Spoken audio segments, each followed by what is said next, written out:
Olá, 18 de dezembro de 2018 está no ar o informativo diário Zap. A Corregedoria da Polícia Militar e o Ministério Público de São Paulo realizam operação nesta terça-feira para prender 54 policiais militares e 5 integrantes da principal facção criminosa paulista. A operação mira esquema de corrupção no 25º Batalhão da PM na Zona Sul de São Paulo.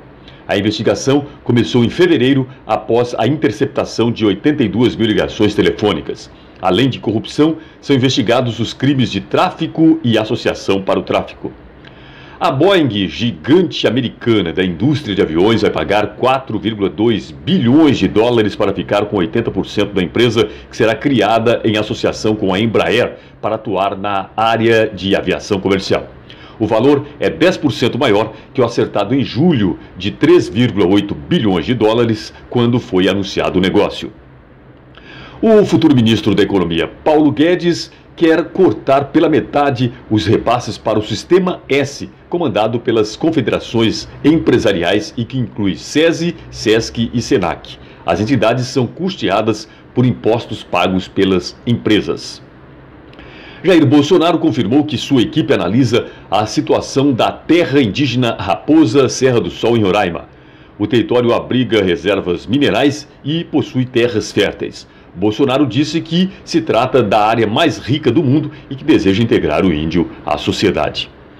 Segundo a delegada Carla Fernandes, responsável pelas denúncias contra o médium João de Deus em Goiânia, a maioria dos casos sob sua análise ultrapassou o prazo para denúncia, que era de até 6 meses para violação sexual mediante fraude. Desde setembro, o crime é imprescritível, mas a lei não retroage. Até dezembro, o Brasil registrou mais de 10 mil casos de sarampo. A doença estava erradicada no país, mas a importação do vírus vindo da Venezuela provocou 2 surtos, um no Amazonas e outro em Roraima. Se até fevereiro de 2019 o país ainda tiver novos casos, pode perder o certificado de erradicação da doença concedido pela Organização Mundial de Saúde. O concurso 2108 da Mega Sena deve pagar prêmio de 48 milhões para quem acertar as 6 dezenas. O sorteio acontece hoje à noite, às 8 da noite, pelo horário de Brasília, em Conselheiro Pena, Minas Gerais. E agora você confere os destaques dos principais jornais do país. Jornal O Estado de São Paulo. Mesmo após reajuste, CNJ prevê R$ 4.300 de auxílio moradia. O Conselho Nacional de Justiça deve aprovar hoje a retomada do pagamento de auxílio moradia de até R$ 4.377,73 para juízes com previsão de reajuste anual. A decisão deve ser seguida pelo Conselho Nacional do Ministério Público.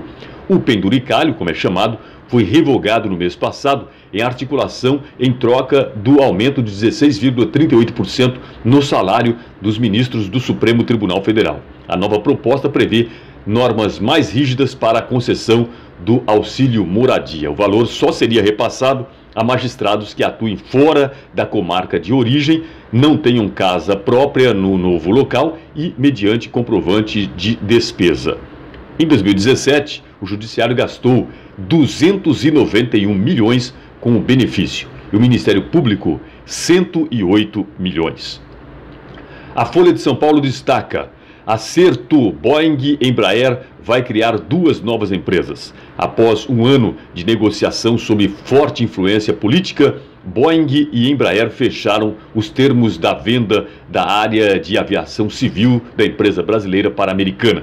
Será criada uma nova companhia no valor de 5,26 bilhões de dólares, o equivalente a 20 bilhões e meio de reais. Os americanos pagarão aos brasileiros 4,2 bilhões de dólares, 400 milhões a mais do que o previsto por 80% do controle da nova empresa. E o jornal O Globo está trazendo: tem que meter a faca no Sistema S, diz Guedes. Em encontro com empresários na Federação das Indústrias do Rio de Janeiro, o futuro ministro da Economia, Paulo Guedes, disse que pretende reduzir em até 50% o financiamento do Sistema S, num ajuste em que as atividades seriam bancadas diretamente pelas empresas e, em contrapartida, haveria desoneração da folha de pagamentos. As alíquotas hoje variam de 0,2% a 2,5%, sobre os salários dos empregados para manter as 9 entidades do sistema, como Senai e SESI. E agora, com informações da agência Clima Tempo, veja como fica o tempo hoje no estado de São Paulo e no sudeste brasileiro. O ar mais seco está atuando em parte da região sudeste e vem reduzindo a chuva nos últimos dias. O calor ainda vai ser intenso nesta terça-feira. O sol fica forte, não há previsão de chuva entre o norte de Minas Gerais e o Espírito Santo e o norte do Rio de Janeiro. Nas demais áreas, o calorão forma nuvens carregadas a partir da tarde e há previsão de pancadas de chuva, principalmente no sul e no leste de São Paulo, também no sul de Minas Gerais, pode chover forte por várias áreas. Nas outras áreas, no interior de São Paulo, Triângulo Mineiro, Grande Belo Horizonte até o interior do Rio de Janeiro, a chuva será de moderada a forte intensidade, acontece em pequenas áreas e será uma chuva de curta duração. A mínima prevista é de 22 graus em Vitória, também no Rio de Janeiro, onde a temperatura pode alcançar 40 graus nesta terça. Máxima de 33 graus em São Paulo, 31 graus em Belo Horizonte. Final dessa edição do Diário Zap, informativo Diário Zap. Compartilhe nosso conteúdo. Obrigado pelo seu prestígio.